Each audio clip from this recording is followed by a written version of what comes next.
تقریباً 1100 کلومیٹر دور اس وقت سعودی عرب اور مصر کے بارڈر پہ موجود ہیں، اور یہ بہت خوبصورت منظر ہے اور ایک عجیب تاریخ جو ہے نا قرآن مجید کی یہاں سے وابستہ ہے۔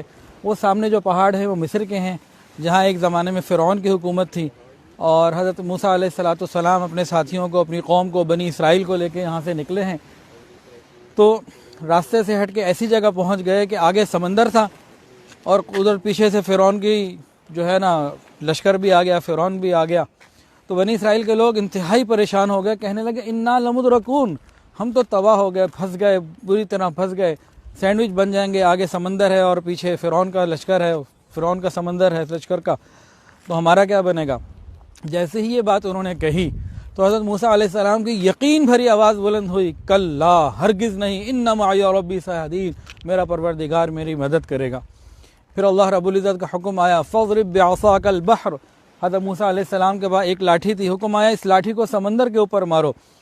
پھر اللہ رب العزت نے سمندر میں 12 راستے بنا دیے، جو قوم آسانی کے ساتھ گزر کے پھر یہاں آ گئی۔ یہ ایک راستہ سامنے آ رہا ہے، ابھی ہم انشاءاللہ اس میں اندر جائیں گے تھوڑی دیر بعد، تو یہاں سے پھر یہ لوگ آگے گزر گئے، تو پوری قوم یہاں آئی۔ اگر یقین اور توکل کی بات دیکھنی ہو تو اس میں بہت کچھ سمجھنے کے لیے ہے کہ حضرت موسیٰ علیہ السلام کے پاس ایک لاٹھی، عقل سے پوچھو، عقل کہے گی پانی پہ ہم لاٹھی مارنے سے کیا ہوگا، لاٹھی ٹوٹ گئی، گر گئی، تو اکیلی لاٹھی ہے مارنی ہے تو فرعون کے سر پہ مارو تاکہ وہ ختم ہو جائے، کام ختم ہو۔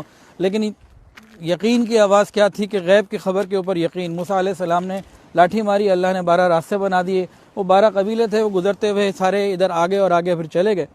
اور فرعون نے جب دیکھا، پہلے تو وہ سوچتا تھا کہ نہ جاؤں، لیکن بہرحال وہ آگے بڑھا، اور آگے جب بڑھا ہے تو اسی سمندر کے میں وہ غرق ہو گیا اپنی قوم کے ساتھ، اور اللہ نے اس کو عبرت کا نشان بنا دیا، اور اللہ نے ایمان والوں کی مدد فرمائی۔ ایمان والے یقین کے ساتھ اعمال کریں، اللہ رب العزت ہمیشہ مدد فرماتے ہیں۔ تو ایک بہت خوبصورت مقام ہے یہ، ادھر درخت بھی ہیں اور دل بہت خوش بھی ہے۔ اللہ تعالی ہمیں بھی جو ہے ہمارے یقین کی حفاظت فرمائے، ایمان کی حفاظت فرمائے۔ جزاک اللہ۔